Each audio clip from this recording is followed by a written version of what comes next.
بسم اللہ الرحمن الرحیم۔ سب سننے والوں کو السلام علیکم۔ اگر آپ اس چینل پر نئے آئے ہیں تو بیل کے آئیکن کو ضرور کلک کیجیے۔ آئیے سنتے ہیں آج کی سچی خوفناک کہانی۔ رات کے 11 بجے تھے۔ میرا شہر میں آج پہلا دن تھا۔ یہ اجنبی شہر تھا۔ میں اس کے باسیوں اور یہاں کے رسم و رواج کے بارے میں کچھ نہیں جانتا تھا۔ بیوی بچوں کا پیٹ پالنے کی خاطر میں اپنے رشتہ داروں کے تانے تشنے سن کر گھر سے نکل تو آیا تھا، لیکن نہ ہی میرے ہاتھ میں کوئی ہنر تھا اور نہ میرے ہاتھ میں کوئی سفارش تھی۔ میں بس اللہ کے بھروسے پر اپنے ہی گاؤں سے ملحقہ قریبی شہر میں آیا تھا۔ مجھے نہیں پتا تھا کہ میں نے رات کہاں گزارنی ہے۔ بیوی بچوں کی سخت یاد آ رہی تھی۔ بڑی مشکل سے تو میری شادی ہوئی تھی۔ اس شادی کی وجہ سے میں نے اپنی زندگی کی ساری جمع پونجی لوٹا دی۔ رہی سہی کمر بے روزگاری نے توڑ دی۔ سال میں اللہ تعالیٰ نے 2 جڑواں بیٹوں سے نوازا تو زندگی اور بھی مشکل ہو گئی۔ بچوں کی وجہ سے روزگار کی فکر کھائے جا رہی تھی۔ میں جب لاری اڈے سے اترا تو مجھے اپنی بیوی کی بہت یاد آئی۔ گھر سے نکلا تھا تو اس کی آنکھوں میں بھی آنسو تھے، مگر حالات نے دونوں کو جدا کر دیا۔ خیر، اپنے حالات کو کوستا ہوا میں سیدھے راستے جا رہا تھا کہ کوئی مسجد مل جائے تو وہاں رات بھر کے لیے آرام ہی کر لوں۔ پیدل چلتے ہوئے میں تھک چکا تھا۔ حلق میں کانٹے سے چبھنے لگے تھے۔ پیاس بہت بڑھ گئی تھی۔ صبح سے میں نے کچھ کھایا بھی نہیں تھا۔ اب تو رات اندھیری ہو گئی تھی۔ شہر کی سڑکیں بھی ویران تھیں۔ مجھے نہ جانے کیوں عجیب سا ڈر لگ رہا تھا، حالانکہ آسمان پر چاند اپنی پوری آب و تاب کے ساتھ چمک رہا تھا، لیکن یہ شاید شہر کا کوئی ویران علاقہ تھا۔ کتوں کے بھونکنے کی آوازیں ماحول کو اور بھی زیادہ دہشت ناک بنا رہی تھیں۔ سڑک پر اسٹریٹ لائٹ کی پیلی روشنی پھیلی ہوئی تھی۔ میں اللہ تعالیٰ سے دعائیں کرتا آگے بڑھ رہا تھا کہ کوئی ٹھکانہ عارضی طور پر مل جائے۔ چلتے چلتے ایک قبرستان آ گیا۔ قبرستان کی فصیل کے ساتھ ہی ایک چھوٹا سا راستہ بنا ہوا تھا۔ یہ راستہ باقی فٹ پاتھ کے مقابلے میں قدرے تنگ تھا۔ یہاں آ کر اندھیرا کافی زیادہ بڑھ گیا تھا اور اندھیرے کی وجہ سے ہی صحیح راستہ بھی نظر نہیں آ رہا تھا۔ آس پاس خاموشی تھی۔ درختوں کی سرسراہٹ ہوا میں عجیب سا شور پیدا کر رہی تھی۔ میں بڑی مشکل سے راستہ ناپتے ناپتے آگے کو بڑھنے لگا، لیکن راستہ انتہائی تنگ ہوتا جا رہا تھا۔ میری سمجھ میں نہیں آیا کہ یہ معمہ کیا ہے۔ اچانک ہی میرا پاؤں اکھڑ گیا تو میں زمین پر آ گرا۔ خود کو سنبھالتے ہوئے اٹھا اور نیچے مڑ کر دیکھا تو حیرت کے مارے میرے پاؤں تلے سے زمین نکل گئی کہ میں تو ایک قبر کے پاس کھڑا تھا۔ مجھے سخت حیرت ہوئی کہ میں تو قبرستان کے راستے سے جا رہا تھا، قبرستان کے اندر کیسے گیا؟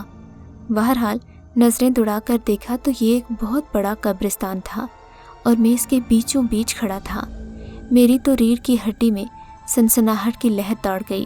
مجھے اور کسی چیز سے ڈر تو نہیں تھا۔ سنا تھا کہ شہروں کے قبرستان میں اکثر جرائم پیشہ افراد کا قیام ہوتا ہے، لیکن ساتھ ایک خاموش دنیا بھی یہاں سو رہی تھی۔ اب دونوں طرح کے اندیشے مجھے ڈرا رہے تھے۔ میں نے جلدی سے اٹھ کر اپنے کپڑے جھاڑے، اپنا بیگ جو گر چکا تھا پھر سے اٹھا کر کاندھے پر ڈالا اور آگے کی جانب چل پڑا۔ چاند کی روشنی کا فائدہ اٹھاتے ہوئے میں قدم پھونک پھونک کر اٹھا رہا تھا۔ دل ہی دل میں اللہ کو یاد کر رہا تھا کہ خیریت سے اس قبرستان سے نکل جاؤں، مگر مجھے چلتے چلتے کافی دیر گزر گئی۔ میں نے دیکھا میں ابھی تک قبرستان کے اندر ہی تھا۔ اب تو میرا سر چکرا گیا۔ یا خدایا، یہ معمہ کیا ہے؟ میں تو تقریباً 20 منٹ سے مسلسل چل رہا ہوں۔ یہ کون سا قبرستان ہے جو ختم ہونے کا نام نہیں لے رہا؟ میرے دل میں اب اور وسوسے آ رہے تھے کہ اچانک مجھے کسی بزرگ کی آواز سنائی دی۔ بیٹا، 1 منٹ میری بات تو سننا۔ بزرگ کی آواز اس سناٹے میں سن کر مارے ڈر کے مجھے پسینہ آ گیا۔ بزرگ کی آواز بہت بھاری تھی اور اس میں عجیب سا روب تھا۔ ڈر کے مارے میں رکا نہیں۔ میں نے سنا تھا کہ اگر کسی ایسی ویسی مخلوق سے ٹکراؤ ہو جائے تو انسان کو پیچھے مڑ کر نہیں دیکھنا چاہیے۔ بزرگ کی آواز سن کر میں نے سر پر دوڑ لگا دی۔ قبرستان کی فصیل سامنے ہی نظر آ رہی تھی۔ میں بھاگتا ہوا آیت الکرسی کا ورد کرتا بڑی مشکل سے قبرستان سے باہر نکلا، لیکن میں نے کافی دور آنے کے بعد بھی محسوس کیا کہ بزرگ کی وہ آواز अभी मेरे ताक़ुब में थी। वो मुसलसल बोल रहे थे, अरे बेटा मेरी बात तो सुनो, डरो मत, मैं इसी शहर का रिहायशी हूँ। बुज़ुर्ग अब भी मेरे पीछे पीछे आ रहे थे। मैं हैरान था कि इस उम्र में भी बुज़ुर्ग कितना तेज़ भाग रहे हैं। बहरहाल अब तो एहतरामन मुझे रुकना ही पड़ा। मैं उनके करीब गया और सलाम किया। पूछा, लगता है मुसाफिर हो? मैंने कहा, जी हाँ मुसाफिर हूँ और मुझे एक अच्छी नौकरी की तलाश है, लेकिन ये शहर नया है, मेरी किसी से वाकफियत नहीं है, कोई जानने वाला नहीं है। शहर में अकेला हूँ, न जाने रात कौन से फुटपाथ पर गुजरेगी, क्योंकि मेरे पास तो रिहाइश भी नहीं है। मैंने बुज़ुर्ग के सामने अपने सारे दुखड़े खोल कर रख दिए। वो धीरे से मुस्कुराए और बोले, बेटा फ़िक्र मत करो, रिहाइश को लेकर इतना परेशान क्यों होते हो? अगर बुरा ना मानो तो मेरे साथ मेरे घर चलो, मेरा घर थोड़ा ही आगे है। मैं बाबा जी की बात सुनकर झिझक गया। इन्हें तो मैं थोड़ी देर पहले कोई भूत समझ रहा था, लेकिन ये बहुत ही अच्छे इंसान निकले। मैं थोड़ा झिझका, कहने लगा, नहीं कोई बात नहीं, मैं अपनी रिहाइश का बंदोबस्त कर लूँगा। लेकिन बाबा जी बज़िद हो गए, कहने लगे, इस अनजान शहर में कहाँ रुकोगे? आओ मेरे साथ रात मेरे घर रह लेना, सुबह सवेरे चले जाना। मेरे घर में और कोई इतना ख़ास नहीं है, मैं और मेरी बीवी ही रहते हैं। एक ही बेटा है, वो भी माजूर है। बूढ़े आदमी की बातों में खुलूस दिखाई दे रहा था। मैंने समझा कि शायद अल्लाह ने मेरे लिए कोई नया दरवाज़ा खोल दिया है, क्योंकि कहते हैं कि ढूंढने से तो खुदा भी मिल जाता है। ये तो नौकरी थी। मुझे ये बूढ़ा अपनी दुआओं का समर लगा। मैं बूढ़े के साथ साथ चलने लगा। वो सड़क से मोड़ काटते हुए एक कच्चे रास्ते पर आ गया। थोड़ा आगे चलकर वो एक मिट्टी के बने मकान के आगे रुक गया। ये मकान खस्ता हाल और पोसीदा था, लेकिन साफ सुथरा दिखाई देता था। बूढ़े ने दरवाज़ा खोला तो फिज़ा में अजीब सी चरचराहट की आवाज़ें आने लगीं। दरवाज़ा खुलते ही मुझे शदीद ठंडक का एहसास हुआ। अजीब सी ताज़गी महसूस हो रही थी।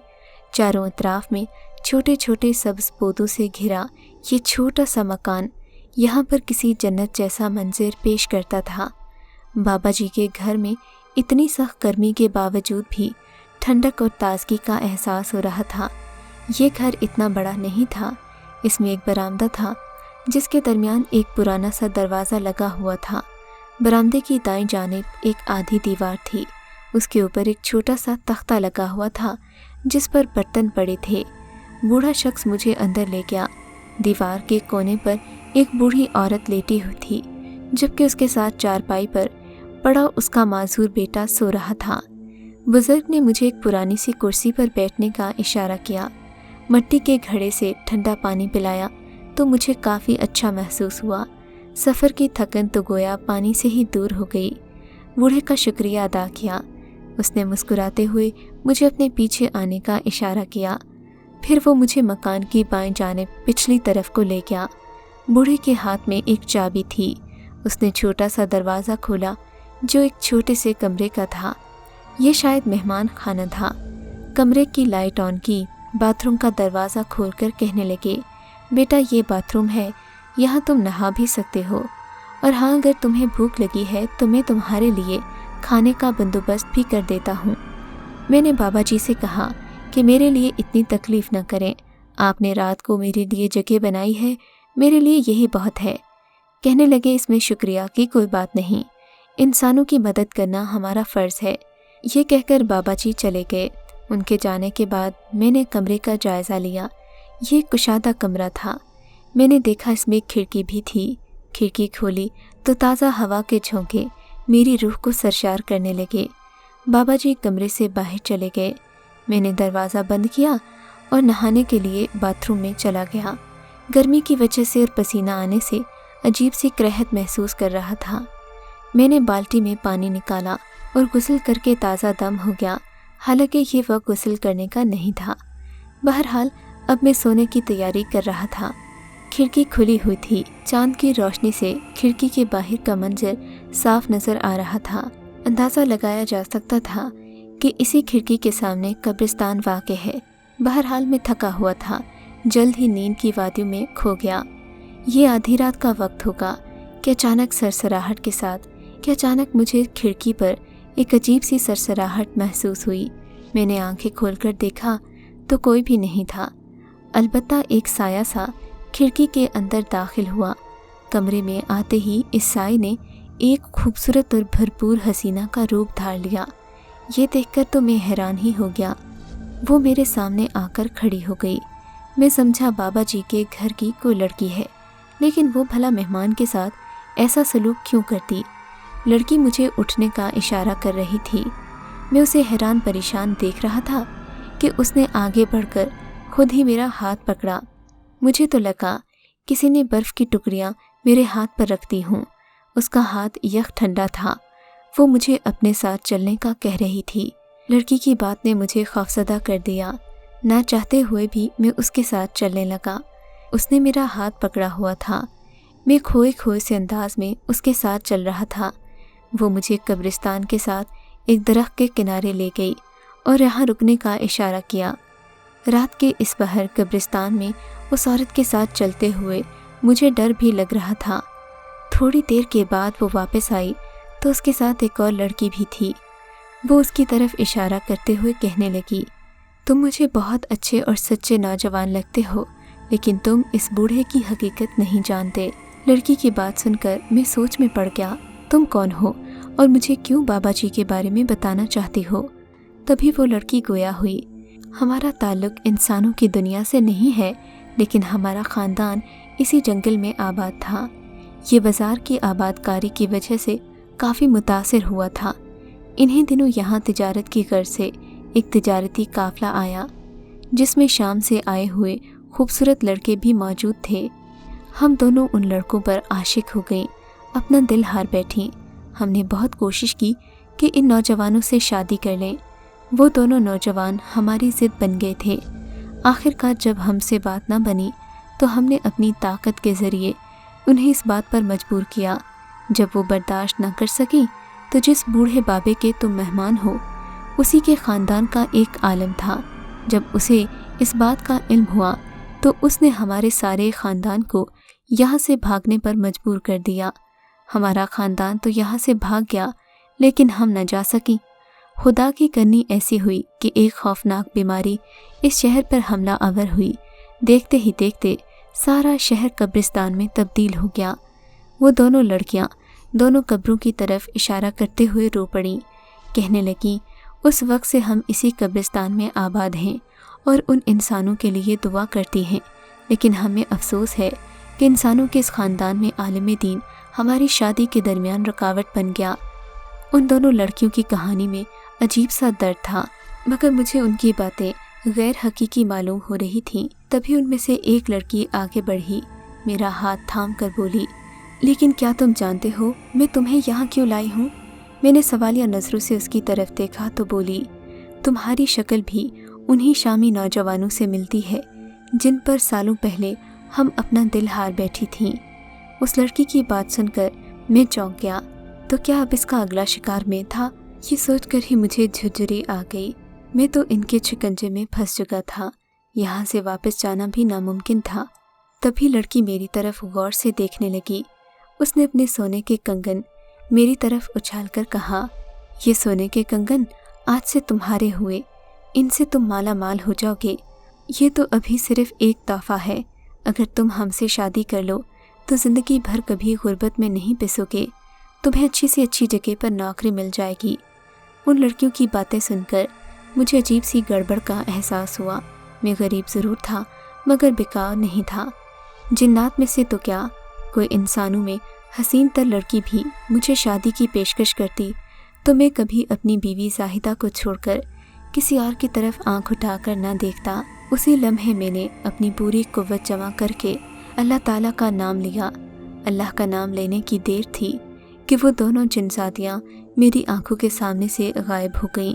मैंने आओ देखा न ताओ सरपट अपने घर की तरफ दौड़ लगा दी, यानी जहाँ मैं मेहमान बनकर ठहरा था।